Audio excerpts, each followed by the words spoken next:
ভাবের সমাহারই হচ্ছে এই দোলযাত্রা উৎসবের তাৎপর্যতা।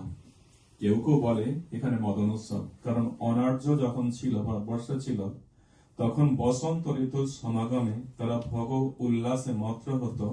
তাই তাদের মূল উদ্দেশ্য ছিল জড় এবং সুখ ভোগে তাদের মূল উদ্দেশ্য ছিল। যারা ওই ভগবত প্রেমে ততক্ষণ পর্যন্ত তো উন্নীত হতে পারে না, অতীন্দ্রিয় ভাবের অভাবের পরিপ্রেক্ষিতে তারা এটাকে ভোগ উল্লাসে তারা মত্ত হতো, তাই এদেরকে বলা হতো মদন উৎসব। কিন্তু কখনো এটার অন্যান্য পণ্ডিতরা এবং অন্যান্য ঋষিরা মনে করে যেটা সুপ্রবৃত্ত এক বসন্ত উৎসব।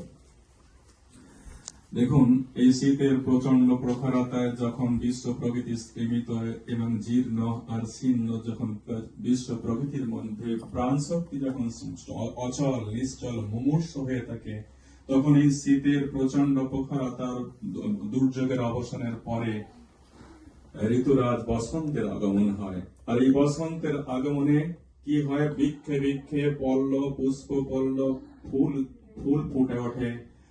আর কোকিলের কুহুতান মনে আছে আমাদের? এই সময় কোকিলের কুহুতান হয় কিনা? এই সময় বেশি হয় কোকিলের কুহুতান। চারিদিকে বকুল আর বিভিন্ন পক্ষীর কুজন বর্ষণ, কত রকম বিচিত্র পক্ষীর, মানে পাখির কথা বলছি, বিভিন্ন পবিত্র কুজন বর্ষণ, পক্ষীর কুজন বর্ষণ।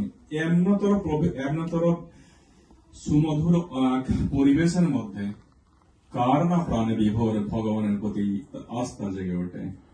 তাই এমনই তর সুন্দর মধুর পরিবেশে সাধকের প্রাণে জেগে ওঠে এক আনন্দ উৎসাহ। পলাশ ফুল, বকুল ফুল, মনে পড়ছে আপনাদের বাংলাদেশের মানুষ? কি সুন্দর ওখানে বকুল ফুল রয়েছে, বকুল হতাম আম গাছে, কোকিলের কুহুতান, বিভিন্ন রকম পক্ষীর এখন এই সময়ে তারা বেরিয়ে আসে। আর এই মন্তর পরিবেশকে কে না ভালোবাসে, সেই আমার বাংলাকে। আর সেই বাংলা তথা সমগ্র ভারতবর্ষের এই দিব্যতর মধুর পরিবেশে সাধকের অন্তরে জেগে ওঠে এক আনন্দ উল্লাস। আর সেই উল্লাস আনন্দ উৎসব রূপে, বসন্ত উৎসব রূপে পালিত হয়ে আসছে দীর্ঘদিন ধরে। আর একটা কথা ছিল, এটা একটা বসন্ত উৎসবের নির্দিষ্ট নিয়ম কারণ ছিল। আর একটা দেখুন, পৌরাণিক কাহিনীর অনুসারে, আপনারা কি শুনেছেন হোলিকা কে ছিল? হোলিকা হচ্ছেন হিরণ্যকশিপ, প্রহ্লাদের পিতা হিরণ্যকশিপুর ভগ্নীর নাম ছিল হোলিকা।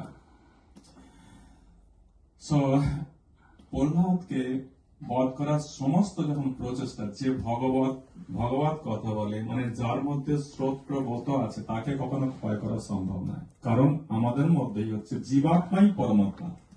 এই জীবাত্মার সাথে পরমাত্মার মিলন যখন হয়, তখন অসত্য দূর হয়ে সত্য